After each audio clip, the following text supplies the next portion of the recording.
Bulb में filament किस धातु का होता है?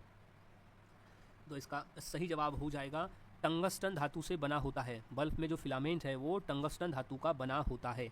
अगला प्रश्न है कि गति की इकाई क्या है? तो उसकी जो इकाई है मीटर पर सेकेंड होती है। गति की इकाई होती है मीटर पर सेकेंड।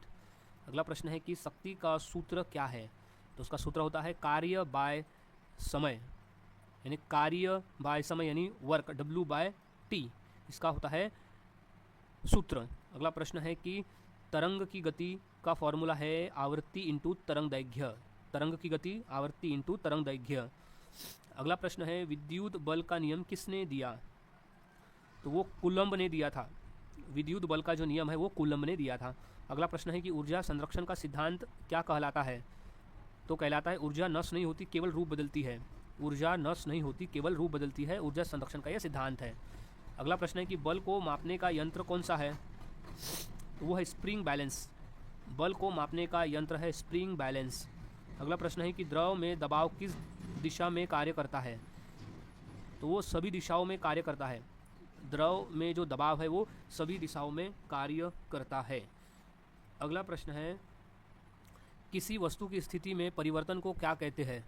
तो उससे कहते हैं गति। किसी वस्तु की स्थिति में परिवर्तन को कहते हैं गति। अगला प्रश्न है कि गतिज ऊर्जा का सूत्र क्या है? तो वो है 1/2 mv²। गतिज ऊर्जा का सूत्र है 1/2 mv²। अगला प्रश्न है कि स्थितिज ऊर्जा किस पर निर्भर करती है?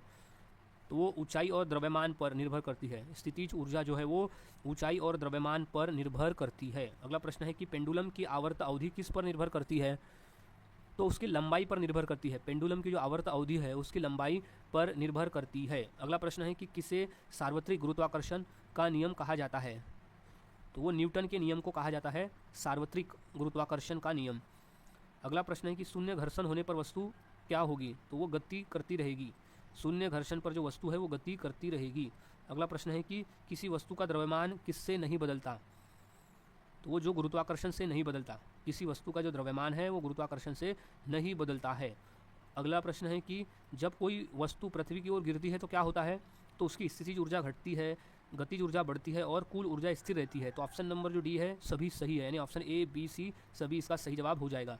नेक्स्ट क्वेश्चन है कि धातु का विस्तार किस कारण होता है?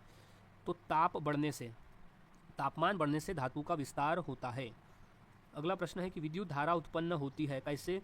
तो विभवांतर से होती है विद्युत धारा उत्पन्न। अगला प्रश्न है कि ध्वनि की गति बढ़ाने वाला कारण कौन है? तो वो है तापमान भी है, दाब भी है और आर्द्रता भी है। तो ऑप्शन नंबर जो डी सभी कहता है कि ए बी सी सभी सही जवाब है, इसका राइट जवाब हो जाएगा। नेक्स्ट क्वेश्चन है कि तरंग की ऊंचाई क्या कहलाती है? तो वो आयाम कहलाती है। तरंग की ऊंचाई को हम आयाम कहते हैं। अगला प्रश्न है कि परमाणु का केंद्र किससे बना है? तो वो बना है प्रोटॉन और न्यूट्रॉन से। परमाणु का जो केंद्र है वो प्रोटॉन और न्यूट्रॉन से बना हुआ है। अगला प्रश्न है कि सूर्य की ऊर्जा उत्पन्न होती है किससे? तो हाइड्रोजन के संलयन से उत्पन्न होती है। सूर्य की जो ऊर्जा उत्पन्न होती है वो हाइड्रोजन के संलयन से होती है। अगला प्रश्न है कि तापीय ऊर्जा का संचरण किस प्रकार होता है?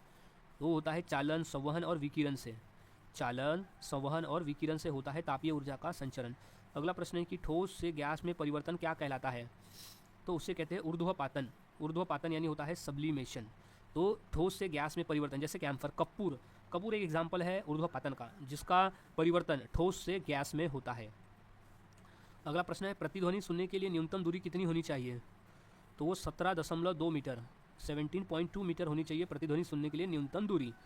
अगला प्रश्न है ध्वनि की अधिकतम गति किस में होती है? तो वो लोहा में होती है। ध्वनि की जो अधिकतम दूरी है, गति है, वो लोहा में होती है।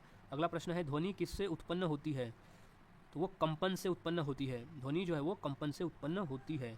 अगला प्रश्न है बल इक्वल्स टू समय क्या होता है? तो बल गुणिला समय इक्वल्स टू होता है संवेग। बल गुणिला समय इक्वल्स टू संवेग। अगला प्रश्न है कि संवेग का संरक्षण किस पर निर्भर करता है? तो जवाब है बाहरी बल न लगने पर निर्भर करता है संवेग का संरक्षण। अगला प्रश्न है कि तापीय ऊर्जा की इकाई क्या है? वो है जूल। तापीय ऊर्जा की इकाई होती है जूल में। अगला प्रश्न है कि कांच का अपरिवर्तनांक अधिक होने का कारण क्या है? तो उसका कारण है प्रकाश की गति कम होना और माध्यम का घनत्व अधिक होना। तो ऑप्शन नंबर जो सी दोनों कहता है वो सही जवाब हो जाएगा, ए और बी दोनों। अगला प्रश्न है कि नाभिकीय संलयन में कौन सी ऊर्जा निकलती है?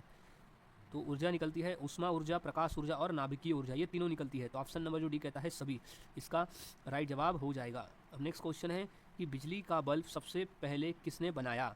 तो वो थे थॉमस एल्वा एडिसन ने बिजली का बल्ब बनवाया था। अगला प्रश्न है कि पंखे में उपयोग की जाने वाली ऊर्जा कौन सी है? तो वो ऊर्जा होती है विद्युत ऊर्जा और यांत्रिक ऊर्जा, ये दोनों ऊर्जा होती है पंखे में उपयोग होने वाली ऊर्जा। सो इसका सही जवाब हो जाएगा ऑप्शन नंबर सी, दोनों, ए और बी दोनों। अब नेक्स्ट क्वेश्चन है पिच का अर्थ क्या है? तो पिच का अर्थ है आवृत्ति, पिच का अर्थ होता है आवृत्ति। अगला प्रश्न है जब प्रकाश एक माध्यम से दूसरे माध्यम में जाता है तो क्या होता है? तो उसकी दिशा बदलती है, गति बदलती है और तरंगदैर्घ्य बदलती है। तो ऑप्शन नंबर डी इसका सही जवाब हो जाएगा कि इसमें तीनों परिवर्तन होता है।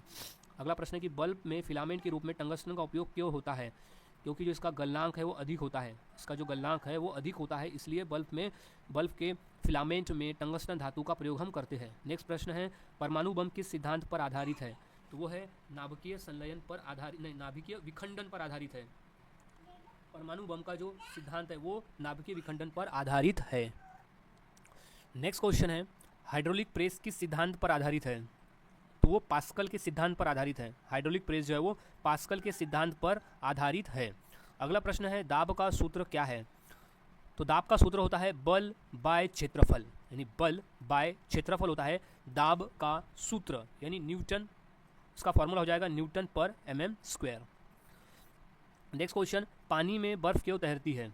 क्योंकि बर्फ का जो घनत्व है वो पानी की तुलना में कम होता है, इसलिए पानी में बर्फ तैरती है। अगला प्रश्न है किस तरंग की लंबाई सबसे अधिक होती है? तो वो रेडियो तरंग की जो लंबाई है वो सबसे अधिक होती है।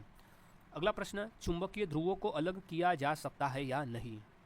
तो इसका सही जवाब है नहीं किया जा सकता, चुंबकीय ध्रुवों को अलग नहीं किया जा सकता। अगला प्रश्न वह तरल पदार्थ जो ऊष्मा का अच्छा चालक है? वो है पारा, दिए गए ऑप्शन में से जो पारा है वो ऊष्मा का एक अच्छा चालक है। अगला प्रश्न प्रकाश का रंग किस पर निर्भर करता है?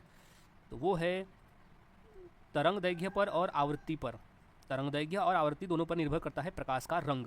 तो ऑप्शन नंबर जो डी, ए और सी दोनों आंसर कह रहा है वो सही जवाब इसका हो जाएगा। अगला प्रश्न है किसी वस्तु का वेग शून्य होने पर भी कार्य हो सकता है क्या? तो हाँ, यदि बल कार्य करे